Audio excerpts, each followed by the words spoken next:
আজকে ক্লাস 11-এর পদার্থের গ্যাসীয় অবস্থার 3 নম্বর ভিডিও।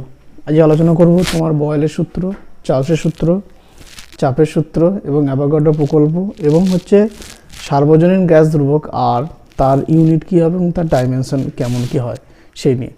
প্রথম বলছি তাহলে বয়েলের সূত্র।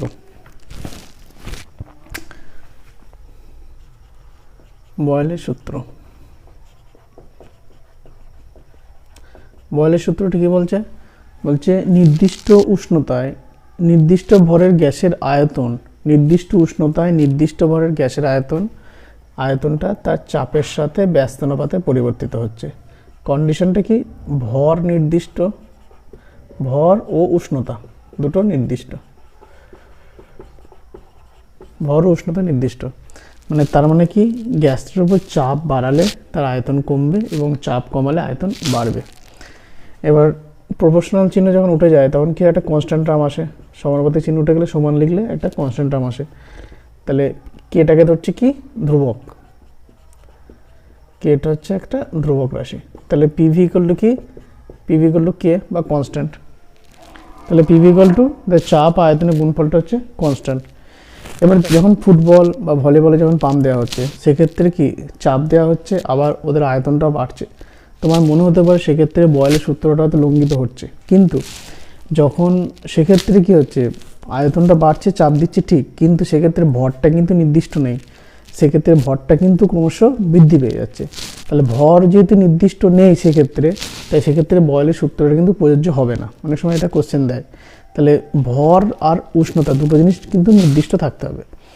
এবার এই পি এর সাথে ভি এর অনেক গ্রাফ পড়ে। কেমন? তাহলে এখানে কি, ধরো চাপ বাড়ালে কি আয়তনটা কমে যাচ্ছে, তাহলে এটা পি এর সাথে ভি কি হচ্ছে, ব্যস্তানুপাতে পরিবর্তিত হচ্ছে।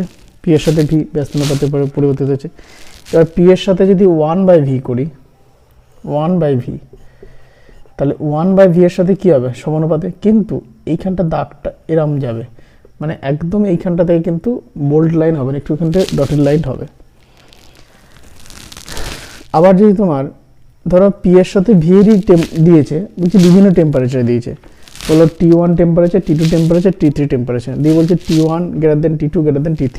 তাহলে সেই ছবিটা কেমন হবে? ধরো এটা এটা এটা দিচ্ছে T1, এটা T2, এটা T3, তাই টেম্পারেচারটা বেশি হচ্ছে T3 greater than T2 greater than T1, সেক্ষেত্রে এই ছবিটা হবে।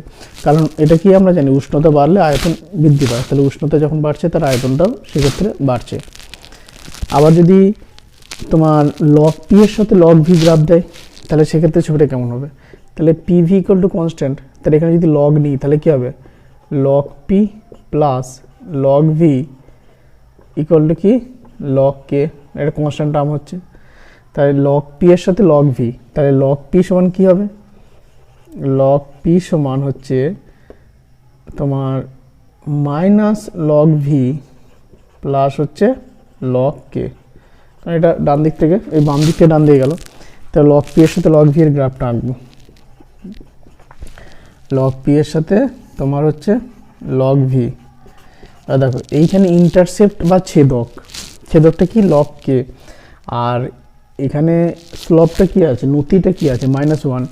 এবার -1 মানে হচ্ছে tan 135 ডিগ্রি, মানে tan 135 ডিগ্রির মান হয় -1। তাহলে এই ছবিটা হবে কি, এই দিকে নেগেটিভ আসবে, এই ভ্যালুটা হচ্ছে 135 ডিগ্রি।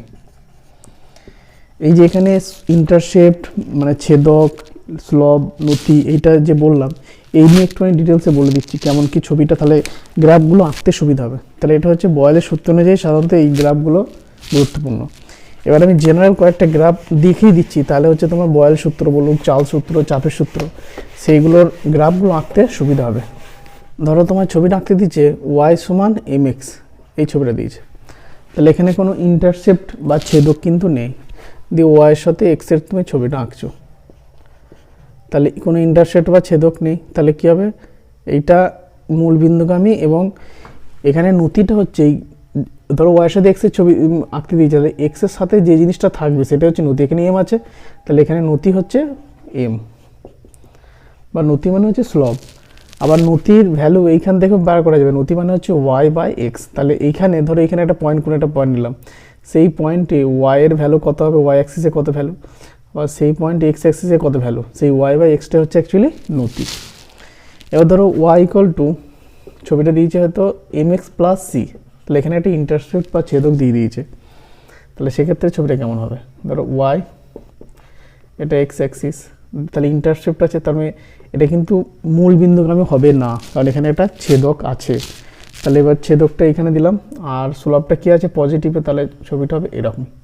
তাহলে এই যে ভ্যালুটা এটা হচ্ছে সি এর মান, আর এটা হচ্ছে নতি হচ্ছে এম, নতি সমান এম। এবার যদি তোমায় দেয় ওয়াই ইকুয়াল টু ধরো দিয়েছে এম এক্স মাইনাস সি এই ছবিটা, তাহলে এখানে মানে ছেদকটা কিসে আছে মাইনাস সি, তাই নেগেটিভ আছে। তাহলে এটা যদি ওয়াই অ্যাক্সিস ধরি, এটা এক্স অ্যাক্সিস ধরি, তাহলে এটা আছে নেগেটিভে, নেগেটিভ থেকে স্লোপটা আছে পজিটিভে, স্লোপটা আছে পজিটিভ, তাহলে নিচে থেকে যাবে উপর দিকে।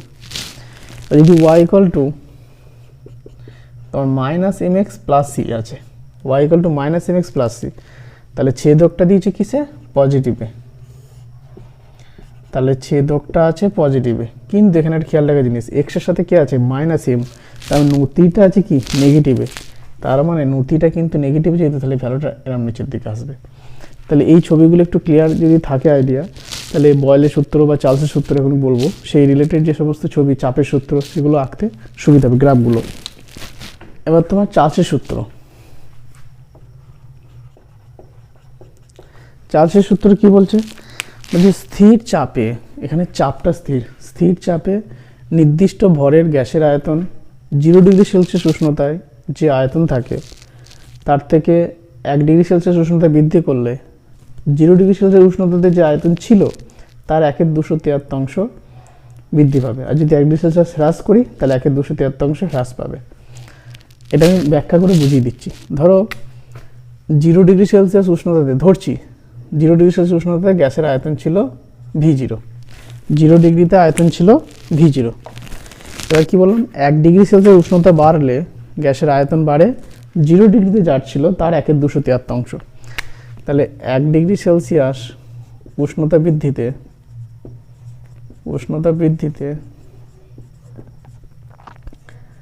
আয়তন বৃদ্ধি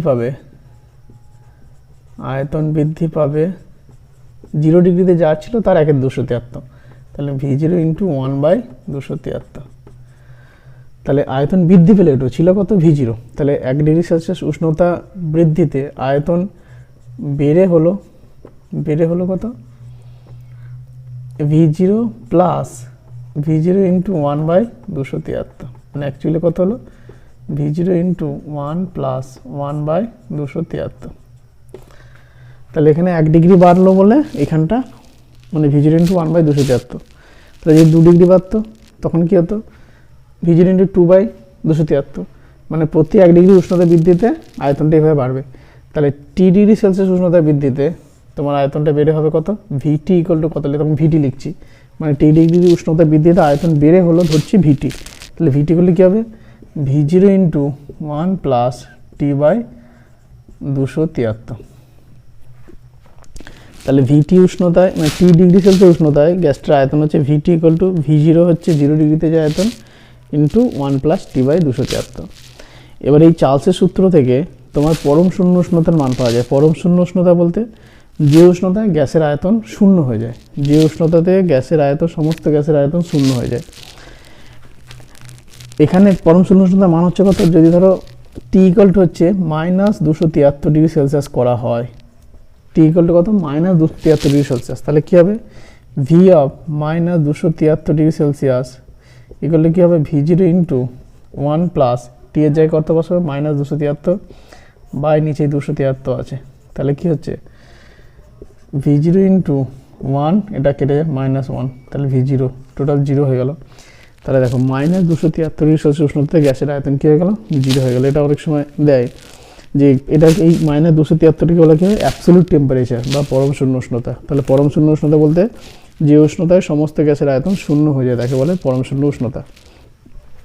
তাহলে এখানে কি হলো VT ইকুয়াল টু কি V0 ইন্টু 1 প্লাস T/273। তাহলে এটা আমি লিখতে পারি V0 ইন্টু 273 যদি লসাগু হয় তাহলে 273 প্লাস হচ্ছে ছোট টি, 273 প্লাস ছোট টি। এবার 273 প্লাস ছোট টি মানে ডিগ্রি সেলসিয়াসে, 273 প্লাস ছোট টি মানে হচ্ছে ক্যাপিটাল টি মানে বড় টি। তার মানে V0 into capital T by 273। তাহলে ভিটি, ভি অ্যাকচুয়ালি কী হয়ে গেল, ভি প্রপোর্শনাল যদি চিহ্ন দিই capital T, V proportional capital T হয়ে গেল অ্যাকচুয়ালি, মানে পরম শূন্য উষ্ণতার সাথে গ্যাসের আয়তনটা কিন্তু সমানুপাতে পরিবর্তিত হচ্ছে। ও যদি ভি এর সাথে টি এর যদি গ্রাফ আঁকতে দেয়, তোমার ভি এটা ওটা টি, তাহলে এটা কিন্তু কোনো ইন্টারসেক্ট বা ছেদক কিন্তু নেই। তাহলে এটা কী হবে, মূল বিন্দুগামী দিয়ে একটু এরকম বোল্ড লাইন হবে, প্রথমটি ডটেড লাইন হবে। মানে অ্যাকচুয়ালি 273 মাইনাস 273 পৌঁছানোর আগেই গ্যাসটা গেলে আয়তন 0 হয়ে যায়। আবার যদি বিভিন্ন প্রেশারে এটা বলে যে আলাদা আলাদা প্রেশারে, তখন কী হবে ছবিটা, ভি এর সাথে টি এর ছবিটা এরকমই হবে। ধরো এটা P1 করছি, এটা P2 করছি, এটা P3 করছি, এটা P1 প্রেশার, P2, এটা P3, মানে P3টা greater than P2 greater than P1। তাহলে এটা বিভিন্ন প্রেশারে তোমার ভলিউমের সাথে টেম্পারেচারের হচ্ছে গ্রাফটা। এবার এই চার্লসের সূত্রের মতন এটা কিসের সূত্র, চাপের সূত্র। চাপের সূত্রটা কি বলছে, স্থির আয়তনে কোনো নির্দিষ্ট ভরের গ্যাসের চাপটা তার পরম উষ্ণতার সাথে ডাইরেক্ট সমানুপাতে পরিবর্তিত হচ্ছে। মানে চাপের সূত্রটা বলছে, চাপের সূত্রটা হচ্ছে তাহলে কি, স্থির আয়তনটা স্থির, কোনো নির্দিষ্ট ভরের গ্যাসের চাপটা তার পরম শূন্য উষ্ণতার সাথে সমানুপাতে পরিবর্তিত হচ্ছে। তাহলে চাপের সূত্র হচ্ছে পি প্রপোর্শনাল হচ্ছে ক্যাপিটাল টি। চাষের সূত্র ছিল ভি প্রপোর্শনাল ক্যাপিটাল টি, আর এখানে হচ্ছে পি প্রপোর্শনাল ক্যাপিটাল টি। এগুলো চাপের সূত্র হচ্ছে অ্যাভোগাড্রো প্রকল্প বা অ্যাভোগাড্রো হাইপোথিসিস।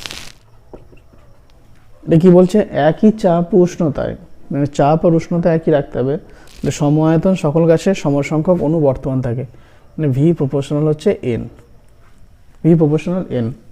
এবার যদি তাহলে এটা অ্যাভোগাড্রো প্রকল্প, চার্লসে কি বলে গেছিলাম, চার্লসে কি ছিল, ভি প্রপোর্শনাল ক্যাপিটাল টি, আর বয়েলে কি বলেছিলাম যে ভি প্রপোর্শনাল 1/p।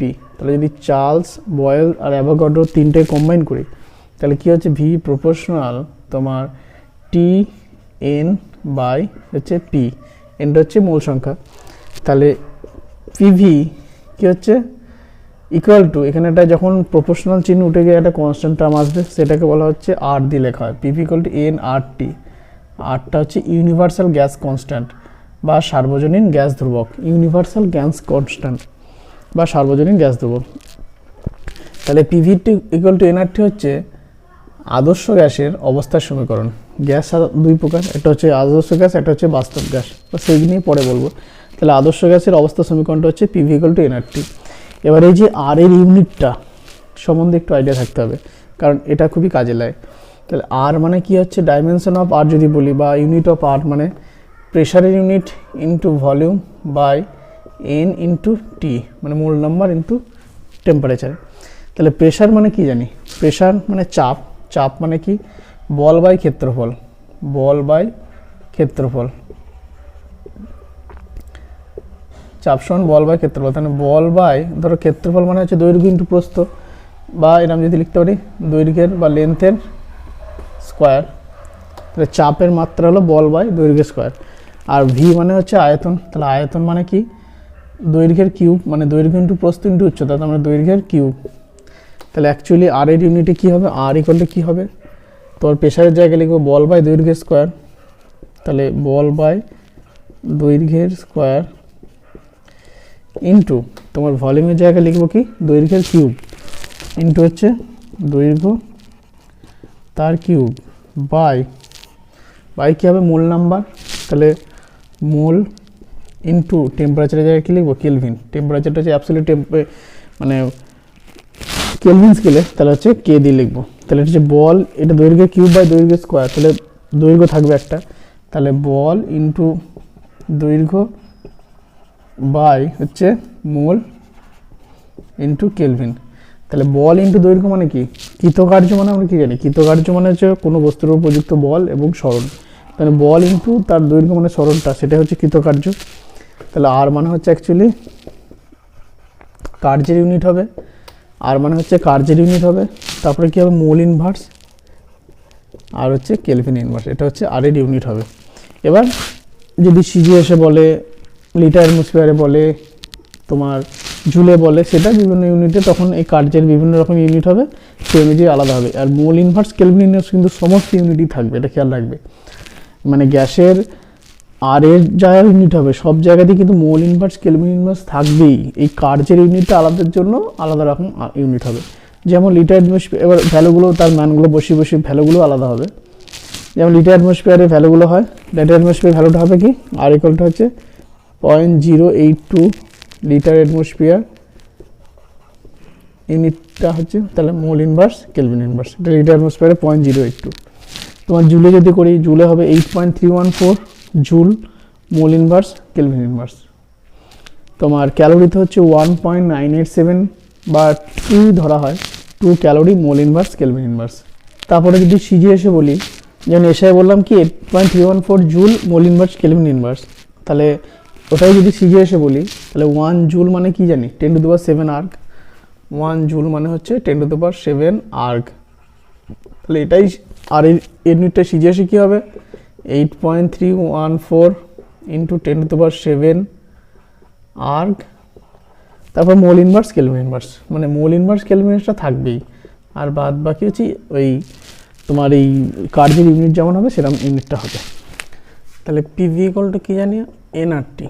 তাহলে এন মানে কি বললাম মোল নাম্বার বা মোল সংখ্যা, তাহলে মোল সংখ্যা মানে হচ্ছে W/m, W মানে হচ্ছে যে ওয়েটটা প্রেজেন্ট আছে, যে ওজনটা উপস্থিত, বাই তার মলিকুলার ওয়েট বা আণবিক গুরুত্ব, ইন্টু RT। এবার ডেনসিটি মানে কি জানি, ডেনসিটি মানে হচ্ছে মাস বাই ভলিউম, মানে যে ওজনটা উপস্থিত আছে বাই ভলিউম, সেটা হচ্ছে ডেনসিটি। তাহলে W/v আকারে এটাকে লিখতে হবে আমাকে। তাহলে যদি W/v লিখি, তাহলে ভিটাকে যদি নিচে আসি, তাহলে এটা হচ্ছে PM, W নিচে ভিটা আনলাম, তাহলে RT নিচের PM/RT।